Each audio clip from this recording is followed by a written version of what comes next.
হাদি মারা গেছেন, ওনার কোনো বদনাম করতে চাই না, ওকে আমিও খুব পছন্দ করতাম। তো হাদি তো গালাগালি করে জাতীয় নেতা হয়ে গেছে,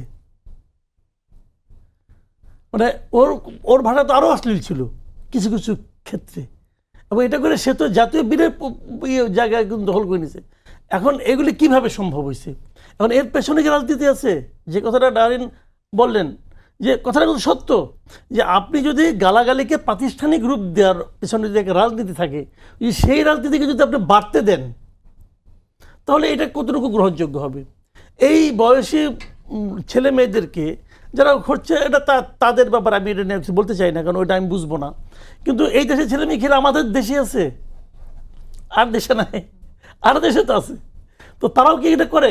আমি কিন্তু ইন্ডিয়ার যে কয়েকদিন আগে যে আন্দোলন হলো, খুব মন দিয়ে খেয়াল করছি যে ওরাও কি ধরনের, ওদের মধ্যেও কিন্তু এই ধরনের ল্যাঙ্গুয়েজ আছে, আমি খেয়াল করেছি এই ধরনের অশ্লীল কথাবার্তা। যে কারণে কালকে দেখলাম যে নরেন্দ্র মোদী একটা ভাষণ দিলেন, যে এই ধরনের আমাকে নিয়ে বলছে, আমার মাকে নিয়ে বলছে, খুব দুঃখ করে বললেন আর কি।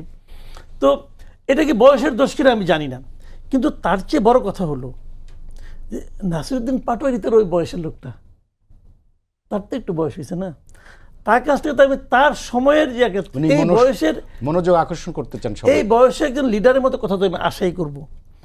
আর আমি যে কথাটা উনি বলেছিলেন আমার উদ্ধৃতি দিয়ে, আমি কিন্তু এটা বলেছি যে উনি যখন কথা বলেন না, কেন যেন মনে হয় উনি বলছেন যে আমাকে মারো, আমাকে মারো, আমাকে তোমরা কিছু বলো না কেন, তাহলে কি আরও আমি আরেকটু বাড়াই দেবো, মাত্রা বাড়াই দেবো, এরকম একটা ভাব আমার কাছে মনে হয়।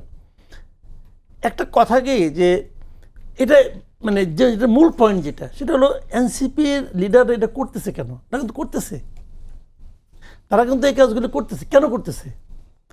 করার পেছনে আমার মনে হয় একটা কারণ আছে।